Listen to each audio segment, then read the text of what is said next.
그럼 3교시 시작을 해 볼게요. 3교시 같은 경우는 이제 주로 심포가 수가에 대해서 공부를 하면서 중간중간에 DRG에 대한 것들도 중간중간 설명을 드리도록 하겠습니다. 자, 심포가 수가제는 보건의료기본법에 따라서 시행이 된다라고 했었죠. 네. 그래서 시범사업 같은 경우는 지금 병원급, 종합병원급 중에서 그 시범사업으로 지정받은 기관을 대상으로 좀 실시를 하는데 이제 신청을 하시면 되겠죠. 그리고 시범사업에 적용되는 질병군이 우리 DRG 같은 경우 7개 질병군이었잖아요. 근데 굉장히 많이 확대가 되어 있고요. 연령도 이제 DRG보다 훨씬 더 세분화돼 가지고 이제 질병군이라던가 우리 이제 그 세부 질병군에서도 합병증이나 동방상병에 대한 세분화가 조금 더 많아졌다. 그래서 좀 이 해당하는 DRG보다 심포가 수가제가 해당하는 질병군이 훨씬 더 많아진 거를 확인하실 수가 있고요. 자, 여기 2024년 기준으로 했을 때 이 심포가 수가제 같은 경우는 여기 DMC 주 진단 범주가 26개죠. 우리 알파벳 A부터 Z까지 26개가 다 해당이 되는 거고요.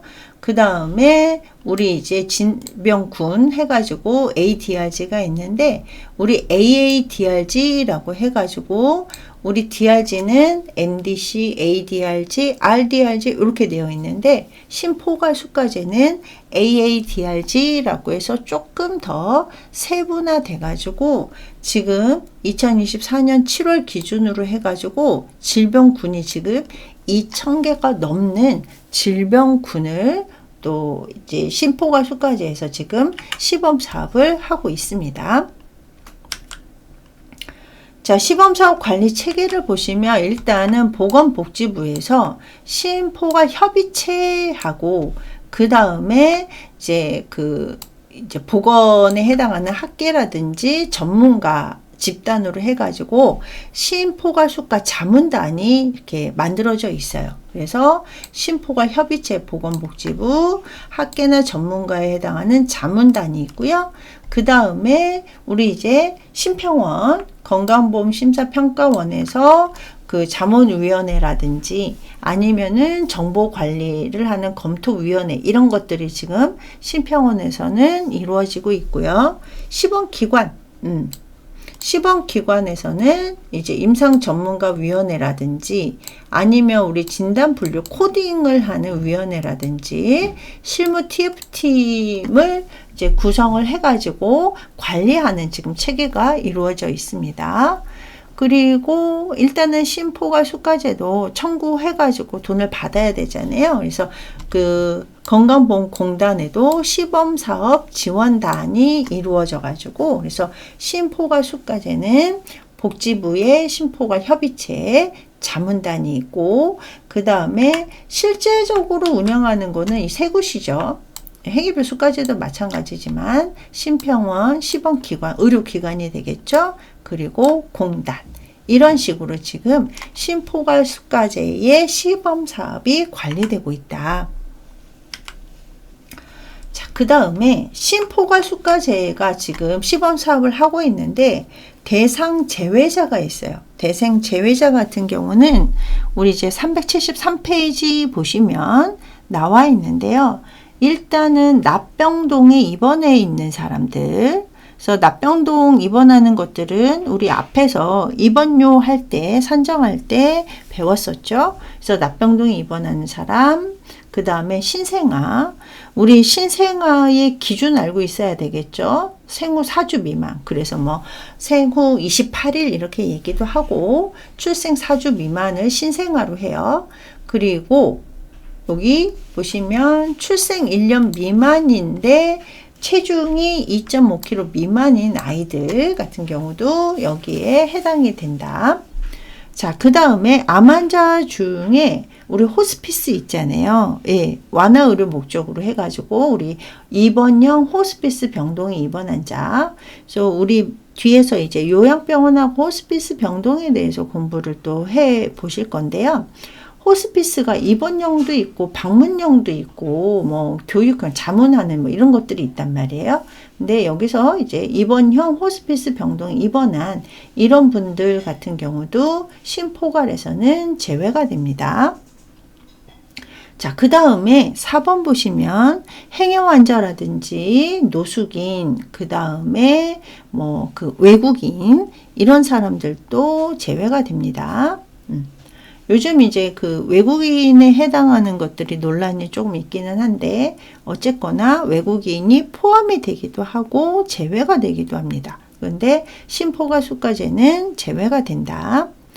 자, 그 다음에 의료급여에서 정신과 정액수가가 적용된 환자. 그래서 우리 정신과 같은 경우는 이제 정액수가 되는 경우가 있단 말이에요. 근데 그 중에서도 의료급여 환자분들 같은 경우는 제외가 된다.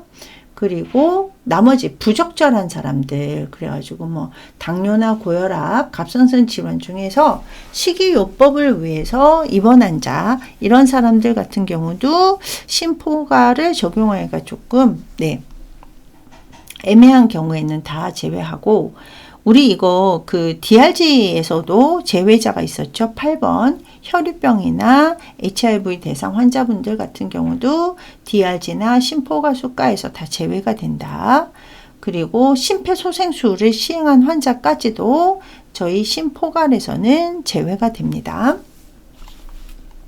그래서 저희가 이제 그 해당하는 범주, 제외되는 것들은 좀 구분을 하실 수 있어야 되겠죠.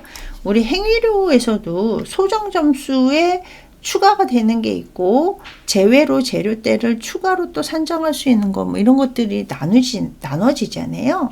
그래서 DRG나 심포괄도 이렇게 제외되는 것들이 있다라는 거 아시면 되고요.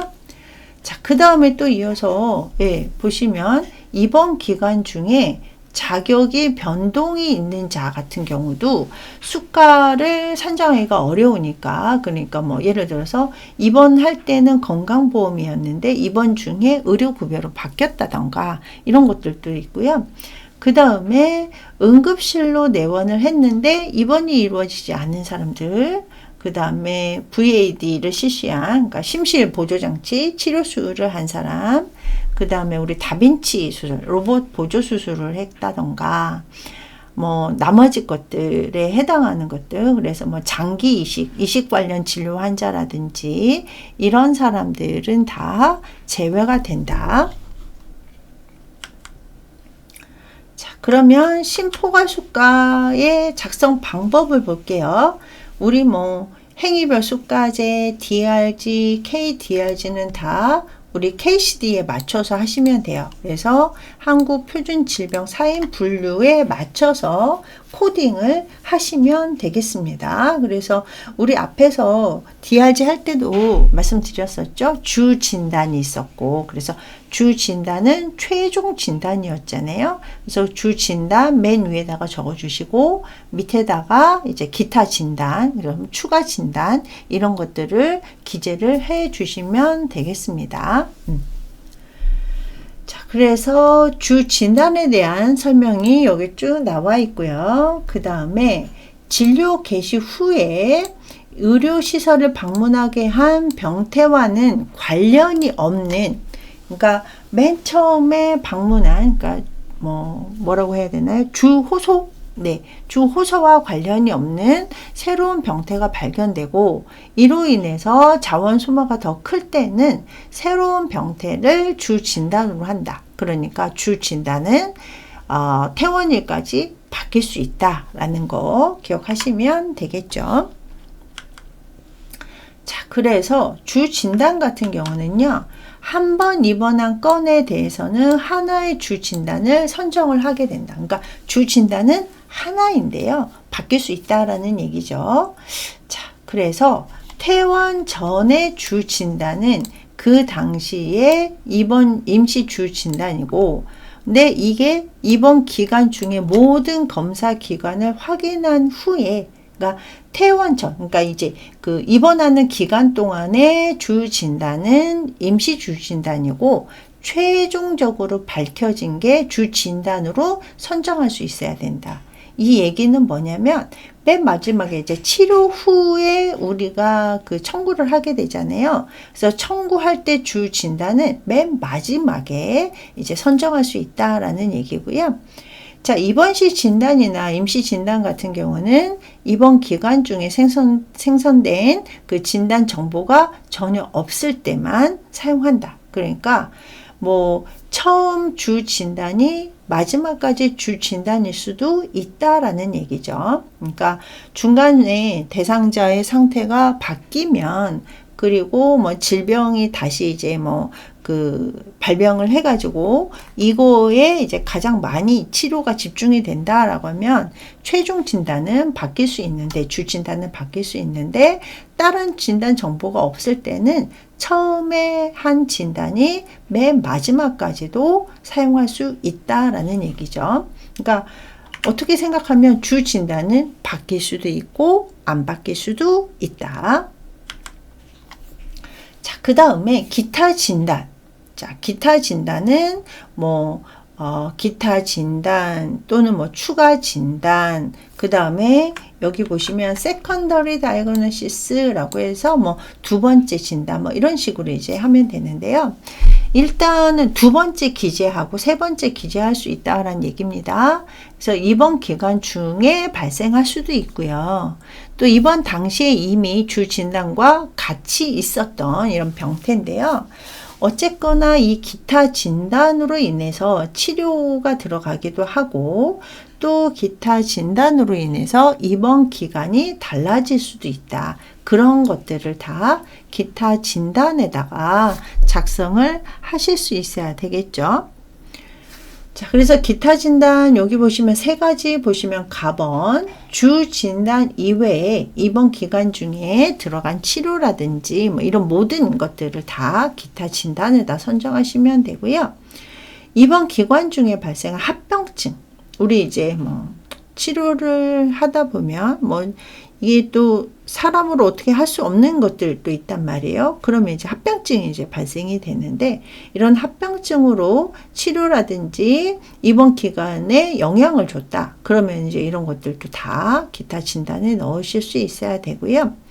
다만 답은 보시면 과거의 입원과는 관련이 있지만 입원과는 관계없는 이런 병태 같은 경우는 제외한다. 그러니까 예를 들어서 이 환자가 심포갈에 해당하는 질병군에 해당이 돼서 입원을 했는데, 과거에 갖고 있었던 그러니까 갖고 있었던 치료하는 것들이 입원한 거는 상관이 없다라고 하면은 그거는 기타 진단에다가 기재하시면 안 됩니다.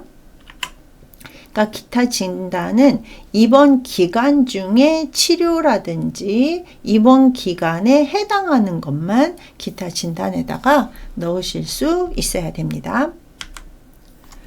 자, 그 다음에 이제 심포갈의 그 비용 산정 일반 원칙을 보시면, 심포갈 제도 시범 사업을 지금 하고 있잖아요. 그 시범 사업을 하고 있는 요양급여 기관 같은 경우는 이제 그 요양급여라든지 의료급여 수급자도 되니까 의료급여를 실시를 하고 소요된 비용을 산정을 할 때 이 기준을 적용할 수 있어야 되고요.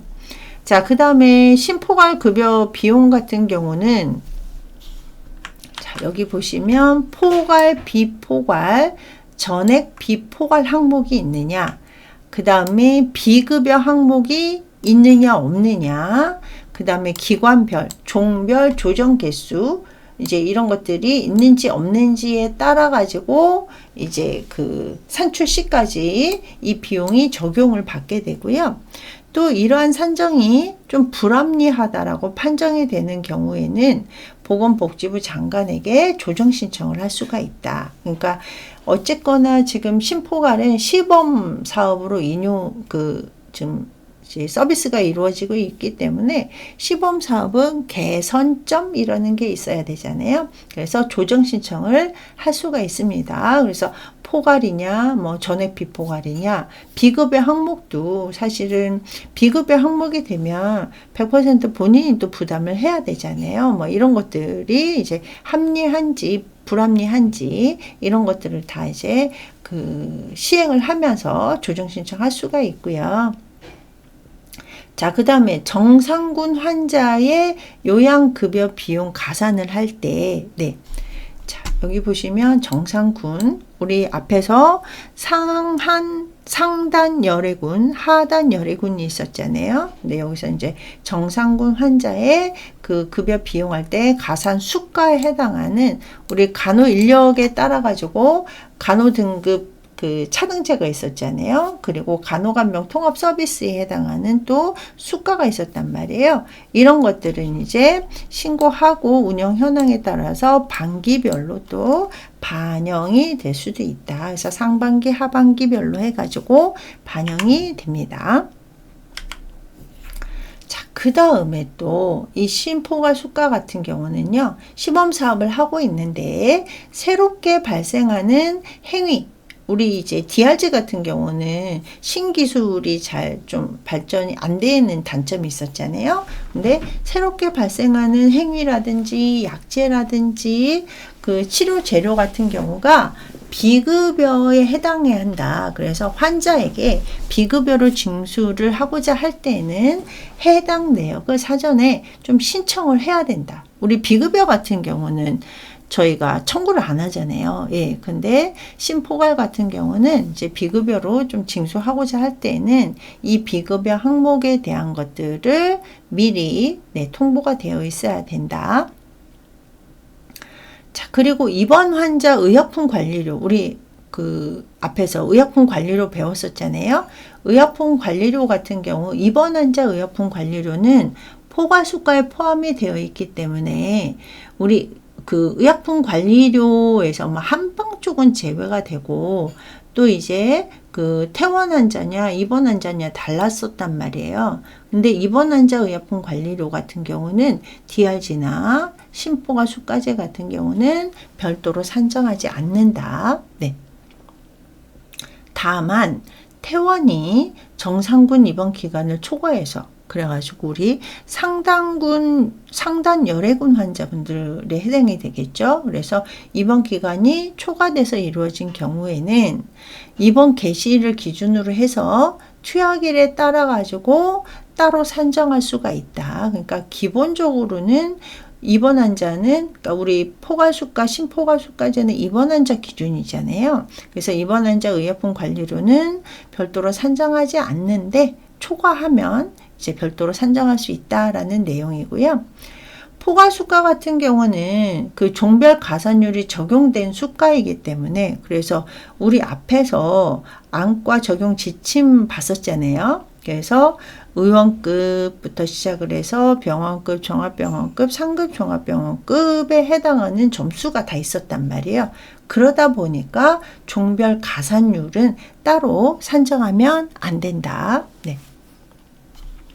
이해하셨죠? 네. 자, 그 다음에 신포괄수가제의 대상은 이제 정상군이 있었고 상단, 하단 열애군이 있었단 말이에요. 그래서 우리 정상군 같은 경우는 여기 보시면 입원 일수가 예를 들어서 이제 신포괄이란 말이에요. 그래서 외과계에서 뇌 기저부에 수술을 하게 된다. 뭐 이렇게 외상에 의한 게 아니라 이제 뭐 뇌 기저부에 어떤 뭐 출혈이라든지 경색이라든지 이런 이제 수술을 했을 때 평균 입원 일수가 있어요. 네. 자, 평균 입원 일수가 기본적으로 한 21일 정도 되죠. 근데 21일인데 하한일, 그러니까 이제 이거보다 일찍 퇴원하시는 분들, 상한일 21일보다 더 많이 입원하시는 분들을 기준으로 해가지고 우리가 이제 그 상단 열애군, 하단 열애군으로 구분을 합니다. 그렇게 해가지고 이제 좀 일당 점수라든지 이런 것들이 달라지는 것을 보실 수가 있겠죠. 우리 앞에서 DRG 같은 경우는 30일 기준까지였었잖아요. 그래서 31일부터는 행위별수까지에 들어가게 되는 거고요. 그 다음에 심포괄수까지 같은 경우는 이번 일수에 맞춰서 정상군이냐, 상단열애군이냐, 하단열애군이냐 이런 식으로 구분이 되어 있습니다. 자, 그럼 산정 방법, 비용의 산정 방법을 볼게요. 우리 심포괄 요양급여, 의료급여 같은 경우는 일단은 DRG 포괄수가에다가 비포괄수가와 가산수가를 합한 금액을 이 심포괄 요양급여 비용에 들어가는 거거든요. 그래서 여기 표로 보시면 심포괄 요양급여 비용 보시면 포괄수가, 자, 포괄수가라는 거는요, 기준수가에다가 환자 입원 일수에서 평균 입원 일수를 빼야 되겠죠. 그래서 하단 상단 이런 식으로 구분이 되고 거기에다가 일당 수가를 이제 합친 거 기준 수가에다가 요거 합친 거를 포괄수가라고 하는데요.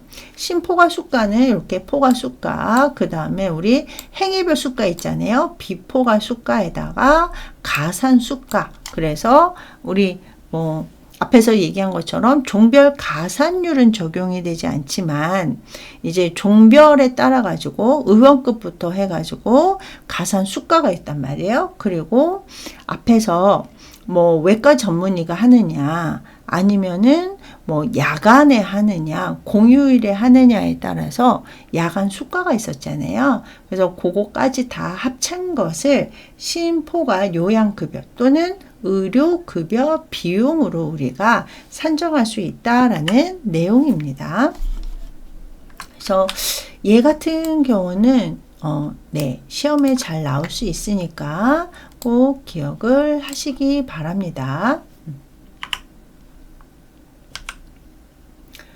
자, 그 다음에 앞에서 얘기한 거에 대한 단어에 대한 설명이 쭉 나와 있는데요.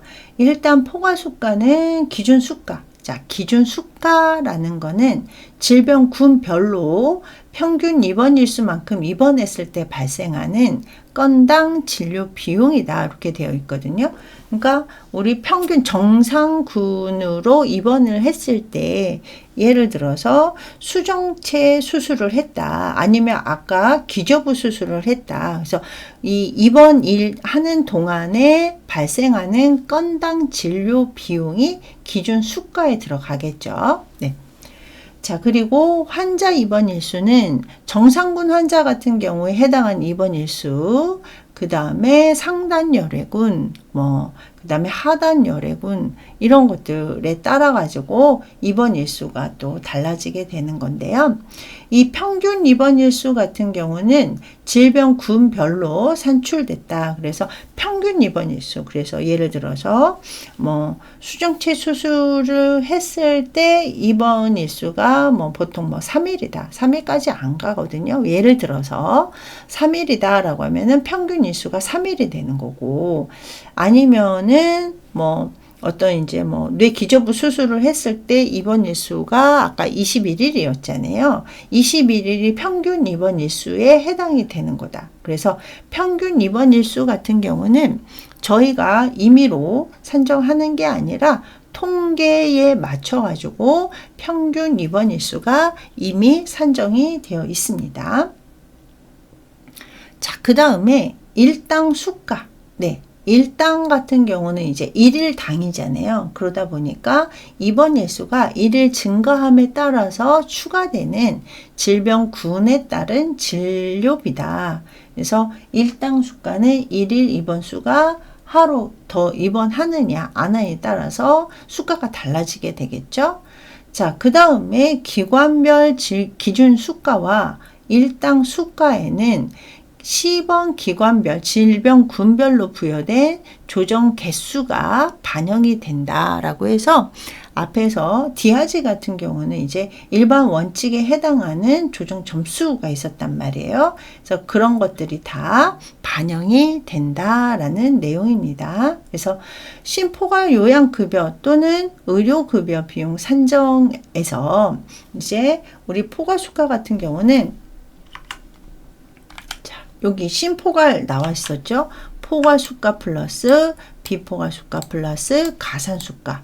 그래서 이 포괄수가라는 게 뭐고 기준수가는 어떤 거며 일당 수가는 어떤 건지에 대해서 지금 뒤에서 쭉 설명을 드렸습니다. 그래서 이거를 다 플러스 해가지고 기준수가하고 합쳐가지고 신포괄 비용이 산정이 된다.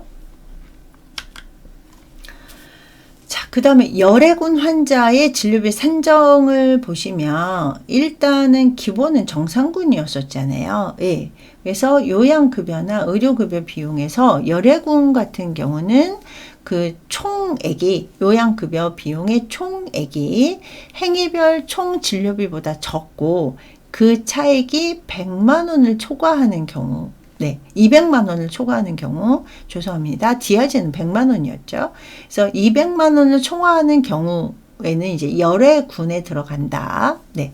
그래서 이 신포괄 수가에서는 이제 급여 범위에 해당이 되나 행위별에서는 비급여 대상인 행위 같은 경우는 관행 수가를 적용을 해서 산정을 해야 된다. 그리고 약제나 치료 재료 때는 실구입 금액으로 산정을 해야 된다. 그래서 우리 앞에서 그 행위별 수가제도 사실은 약제나 치료 재료 때 같은 경우는 저희가 구입한 거를 심평원에 미리 공지를 하고 상환 금액이나 실구입 금액으로 청구를 하게 되잖아요. 그래서 이 신포괄도 이제 요 약제나 치료 때는 마찬가지가 되는데요. 일단은 앞에서는 정상군이었고요. 얘는 이제 열애군에 해당이 되는데 이 열애군이 그 하단 열애군이 아니라 이제 상단 열애군 그래서 여기 적으면 하단 열애군이 되는데 이제 상단 열애군이 좀 더 많이 이제 그 산정이 되겠죠. 그래서 이 요양급여 열애군 진료비 같은 경우는 자 볼까요? 자, 신포괄 요양급여 우리 앞에서 해당하는 그 비용에다가 플러스 정상군 입원기간 행위별의 총 진료비에서 신포괄 요양급여 비용 빼고 200만 원 빼고 해가지고 이제 열애군 진료비가 산정이 됩니다. 이게 약간 좀 우리 학생들 좀 이렇게 혼란스러울 수 있는데 일단은 신포괄은 정상군과 열애군의 환자 진료비 산정하는 방법이 좀 다르다. 그리고 기준에서 그 차액이 이제 100만 원이냐 200만 원이냐에 따라서 DRG와 신포괄 제도가 조금 더 다른 거를 확인하실 수 있습니다. 그래서 얘가 좀 혼란스럽다, 외우기가 어렵다, 그러면은 하나하나 다 이해하시려고 하시지 마시고 눈으로 좀 익혀두시면 되겠습니다. 왜 눈으로만 익혀두시라고 말씀을 드리냐면 얘는 또 이제 시범 사업이기 때문에 좀 또 개선되거나 이러면은 변경될 소지가 있기 때문에 제가 그렇게 말씀을 드렸고요. 자, 그 다음에 본인 부담금. 네, 그래서 신포괄도 그렇고, 뭐, 포괄도 그렇고, 본인 부담금이 있단 말이에요. 그래서 본인 부담금 같은 경우는, 우리 입원비 같은 경우는 기본적으로 20%가 본인 부담금이잖아요. 예. 그래서 포괄수가의 본인 부담금은 환자의 입원 일수에 따라서 건강보험 환자는 뭐 20%가 기본인데, 20%, 23% 산정하게 되고, 비포괄 수가 같은 경우는 20%가 이제 그 행위별 수가제하고 똑같은 거죠. 그래서 요 그 비포괄 수가 같은 경우는 똑같은 20%를 산정을 하게 된다. 자, 그리고 정신과에 해당하는, 그래서 심포괄에서 정신과에 해당하는 14개 질병군의 포괄수가 본인 부담금은 입원 일수와 무관하게, 그러니까 우리 앞에서 일당 수가가 달랐었단 말이에요. 근데 정신과 환자분들 같은 경우는 입원 일수와 무관하게 20%를 산정을 한다. 네. 뭐 의료급여 같은 경우는 그 행위별 수가제의 본인 부담금을 유지가 되겠죠. 그래서 이 20% 산정하는 거는 그 건강보험 환자다라고 생각하시면 되겠습니다.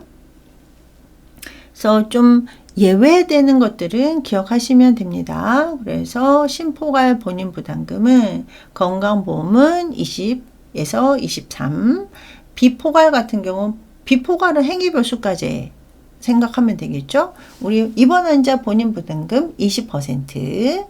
자, 그 다음에 정신과에서는 정신과에 해당하는 14개 질병군에 해당하는 거는 입원 일수하고 상관없이 무조건 20% 산정한다.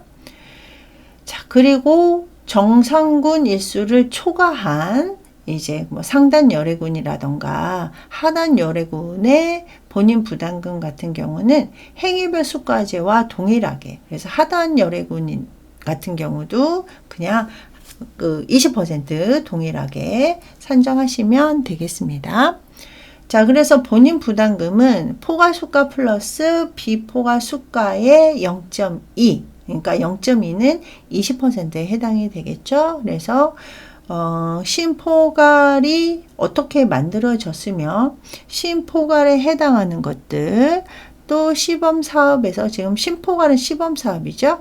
시범사업에서 제외되는 대상자분들, 그 다음에 산정하는 거라든지 급여 계산 방법, 본인 부담금 산정 방법에 대해서 공부를 해봤습니다. 자, 이번 주는 여기까지 하고요. 다음 주에 또 이어서 공부를 해보도록 하겠습니다. 자, 여러분 수고하셨습니다.